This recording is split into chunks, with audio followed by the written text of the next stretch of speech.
पीठे सुरपूजिते शङ्खचक्रगदाहस्ते महालक्ष्मी नमोऽस्तु ते। नमस्ते गरुडारूढे दोलासुरभयङ्करी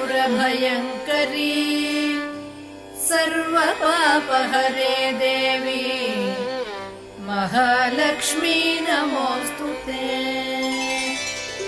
सर्वज्ञे सर्ववरदे सर्वदुष्टभयङ्करी सर्वदुःखहरे देवी महालक्ष्मी नमोऽस्तु